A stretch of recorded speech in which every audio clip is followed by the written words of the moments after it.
Tetapi kalau saya lihat, saya telah dalam Alkitab ini bahwasanya yang selalu beberapa pendeta saya dengar dan saya baca, mereka hanya mempersoalkan masalah kuasa.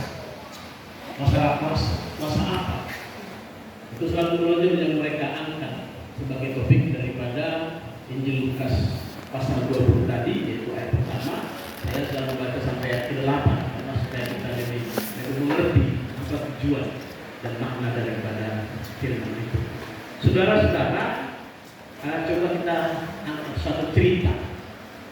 Bila Bapak Ibu dan saya ada seorang pengusaha besar yang bergerak di bidang peternakan, maka kepada kita yang di sini Bapak Ibu diberikan kuasa untuk mengelola peternakan tersebut, karena ada beberapa jenis, ada kambing, lembu, unggas, dan yang lain-lain. Dan selain itu kita yang disuruh mengelola peternakan ini, bagaimana peternakan ini ataupun ternak ini boleh berkembang biak dengan baik, dengan subur, dan juga orang-orang pekerja boleh menjadi sejahtera di dalam melakukan pekerjaan mereka. Dan juga di sekeliling daripada peternakan ini boleh menjadi merasakan dampak positif daripada peternakan tersebut. Itu yang diinginkan oleh pengusaha tersebut atau anak tersebut kepada kita. Bertahun-tahun diberikan kuasa kepada kita untuk mengelola atau memanage daripada peternakan itu. Kita kelola dan kita kelola. Mungkin tata kelola yang kita lakukan dalam kehidupan sehari-hari sudah bertahun-tahun, hasilnya juga artinya sebagian untuk kita, sebagian untuk perusahaan, sebagian untuk orang lain. Tetapi lama-kelamaan tidak sesuai dengan SOP daripada investor tersebut atau sesuai dengan harapan atau perjanjian kerja daripada investor tersebut. Bukan lagi sebagian tidak lagi membawa ternak tersebut, bukan lagi menjadi gemuk-gemuk, tapi sebagian sudah ada yang kurus, dan bahkan sudah tidak sebagian tidak beranak lagi, dan sebagian pekerja tidak merasakan damai sejahtera, dan lingkungan sekitarnya tidak memperoleh dampak positifnya. Contohnya, kalau kita punya peternakan, mungkin orang lain butuh kotorannya menjadi apa, tapi kita sebagai pengelola sudah kita menjadi diuangkan. Bila ada orang lain minta, kita minta uang. Maka terdengarlah berita ini sesudah bertahun-tahun, berpuluh tahun mungkin, terdengarlah kepada investor bahwasanya kejadian tersebut tidak lagi seperti yang diharapkan. Dia tidak langsung datang, tetapi dia mengumumkan dulu, dia beritahukan dulu akan datang untuk melihat peternakan tersebut. Dia bukan akan datang dia, tapi apakah dia langsung atau melalui perwakilan? Diumumkan beberapa, tapi tidak ditentukan waktunya. Maka kita para pengelola yang ditunjuk untuk mengelola, kita selalu menanti. Maka dengan diam-diam adalah seseorang datang ke peternakan yang kita kelola tersebut, dan dia di situ dia membersihkan, tapi kita tidak tanya siapa dia bersihkan, dan dia tahu semua ukuran daripada usaha peternakannya, tahu dia berapa ukurannya, dan awalnya berapa dia sapinya, dombanya, lembunya, berapa, tahu dia semua, dan bahkan dia mulai mengelola dengan baik. Maka otomatis secara manusia kita yang pertama yang dipercayakan untuk mengelola, karena kita ada kecemburuan, ada emosi. Kenapa? Siapa dia? Sebenarnya kita sudah mulai bertanya-tanya dalam hati, sudah mulai ada keyakinan bahwasanya pasti atau kemungkinan dia adalah utusan daripada pengusaha tersebut atau anak pengusaha tersebut.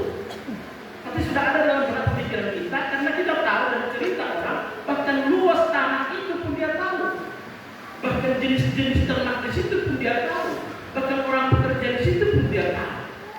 Maka kita sebagai pengelola pasti ada pemikiran bahwasanya kalau tidak dia utusan, minim maksimal dia anak daripada pengusaha. kita selaku manusia yang sudah merasakan kenikmatan, merasakan kebahagiaan dalam mengelola tersebut, maka ada kecemburuan. Itu makanya mungkin kita akan bertanya kepada seseorang itu, dengan kuasa apa kamu datang ke sini, untuk kamu mampu ataupun kamu berani untuk melakukan kebijakan-kebijakan dalam usaha. Itu pasti yang terjadi. Dan demikian hal juga yang terjadi di tengah-tengah oleh kaum yang dikatakan tadi tua-tua, dan juga kepada mereka imam-imam. Saya bacakan ayat pertama. Pada suatu hari ketika Yesus mengajar orang banyak di bait Allah dan memberitakan Injil, datanglah imam-imam kepala dan ahli-ahli Taurat serta tua-tua di situ. Imam-imam kepala dan ahli-ahli Taurat dan tua-tua. Dan ketiga ini adalah termasuk dalam organisasi yang melalui keagamaan yang ada dalam orang Yahudi. Maka secara tidak langsung, sebab sebagian masyarakat Yahudi sebagai percaya kepada Yesus Kristus sudah mulai berangsur, yang biasanya mereka mendengarkan khotbah daripada tua-tua dan para pemimpin dari imam besar, mereka mulai percaya kepada Yesus Kristus. Maka ada kecemburuan. Justru itu mereka bertanya,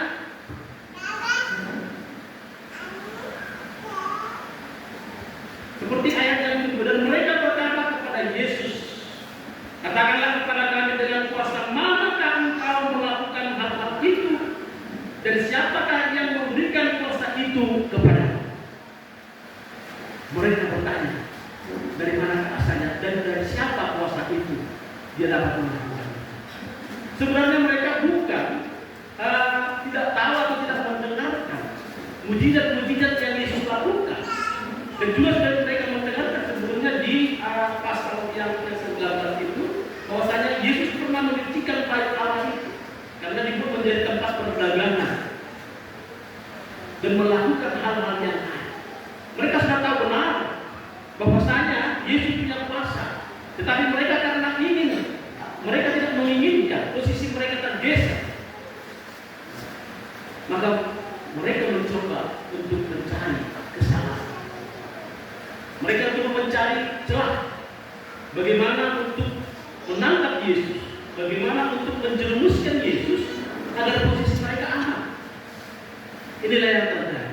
Tetapi Yesus berkata lain, seperti ayat yang ketiga, jawab Yesus kepada mereka, aku juga akan mengajukan satu pertanyaan kepadamu. Katakanlah kepadaku, baptisan Yohanes itu dari surga atau dari manusia? Yesus melontarkan pertanyaan itu kembali kepada mereka. Yesus bertanya, apakah baptisan Yohanes itu dari manusia atau dari surga? Maka mereka bukan bingung sebenarnya kalau mereka mengatakan baptisan itu dari Allah, maka dengan otomatis mereka mengakui bahwasanya kuasa itu yang dilakukan oleh Yesus kuasa dari Allah. Karena Yohanes mengatakan bertobatlah, karena kerajaan Allah sudah dekat. Karena Yohanes telah membuka jalan Yesus Kristus. Kalau mereka mengatakan bahwa baptisan Yohanes bukan dari manusia, mereka takut dilempari oleh masyarakat banyak yang pada saat Tuhan. Maka mereka hanya berdiam diri dan pergi. Untuk itu saudara-saudara, dalam kehidupan kita sehari-hari, Tuhan mau inginkan kuasa yang ada dalam Tuhan dalam kehidupan kita ini tidak ternilai. Kuasa Tuhan di dunia ini tidak dapat dibandingkan. Tidak perlu kita bertanya seperti orang imam-imam kepala tadi, para tua-tua, kuasa apa yang perlu kita pakai dalam menaklukkan kehidupan? Kenapa? Karena kita sudah tahu kuasa Tuhan Yesus Kristus adalah kuasa yang paling utama. Tidak perlu kita meragukan kuasa Tuhan Yesus Kristus. Apapun persoalan, apapun gelombang kehidupan kita, kuasa Tuhan tidak terbatas. Untuk itu, saudara-saudara, ada saya lihat